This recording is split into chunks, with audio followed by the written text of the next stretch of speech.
მუშაობას დავასრულოთ ამ შენიერ დიდი ტრადიციების მქონე სასწავლებელში. მე ამაყი ვარ, რომ ვიყავი ბატონი არჩილ-ხორავას მოსწავლე.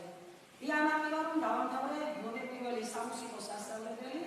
პირველად მეზიარე კლასიკურ მუსიკას და ჩემი პედაგოგი იყო ქალბატონი ლედი ძიძიგური, რომელმაც პირველმა შემოსწავლა კლასიკური მუსიკა, გამაცნო მაზიარა მის მშვენიერებას, შემოსწავლა პირველი ნოტები და მე მუსიკალად მასწავლებლად შემოქმედებდა დავასრულე 7 კლასი. უღრმესი მადლობა მინდა გადავხადო ქალბატონ ციალა ნადარაიას, რაზმოს პედაგოგს, წლების განმავლობაში სიამოვნებელი ასწავლებლის ერთ-ერთი წამყვანი პედაგოგი, დირექტორის მოადგილე, ამასგრდელი, უამრავი, ძალიან ბევრი კარგი თაობისა მუსიკოსებისა, რომლებიც მოღვაწეობენ არამედ ჩვენს ქალაქში, არამედ საქართველოში და საქართველოს ფარგლებს გარეთ. უღრმესი მადლობა ციალა მასწავლებელო თქვენ ხარდაჭერისათვის. რამე თუ მე პირველი ვისაც მივმართე, როდესაც გადავწყვიტე ჩამეტარებინა კლასის საათი, მე მიყვარს კლასიკური მუსიკა და თუ რატომ ამასაც გამმართა, მივმართე ციალა მასწავლებელს, იმდენად რამდენადაც ციალა მასწავლებელიც მე ვამაყობ ჩემი შვილების ამზრდელი, რომ არა ციალა მასწავლებელი, ჩემი შვილებიც ალბათ ამას კლასიკურ მუსიკას ვერ ეზიარებოდნენ, მათ დაასრულეს ციალა მასწავლებელთან 7 წლები და დიდი მადლობა ციალა მასწავლებელს და ყველა იმ პედაგოგს, ვინც შვილები და თქვენი შვილებისთვის ზრუნავთ.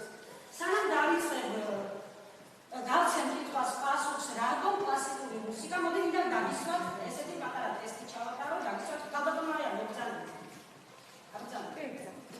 მინდა დაგისვათ ესეთი შეკითხვა, აი გულწრფელად მიპასუხეთ, პირველად ვინ არის ამ ლამას დარბაზში?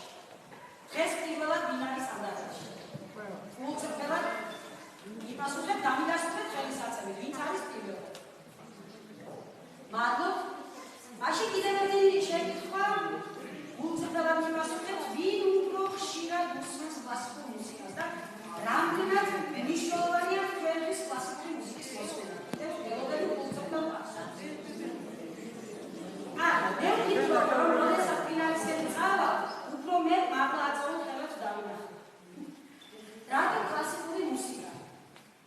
ჯერ კიდევ მუსიკა გაჩნდა მაშინ, როდესაც გაჩნდა ადამიანი ქვეყანაზე. პირველი ადამიანის გაჩენის პირველი დღეებიდან ის ქმნიდა, ვეღინებდა, ქმნიდა სხვა მელოდიებს, ქმნიდა სხვადასხვა საკრავებს. მეფის კარზე ნადიმი არ გაიმართებოდა, არათუ ნადიმი არ გაიმართებოდა სადილი ბაქშამი, რომ არის მუსიკოსს შეესრულებინა ქნარზე მუსიკალური მელოდიები.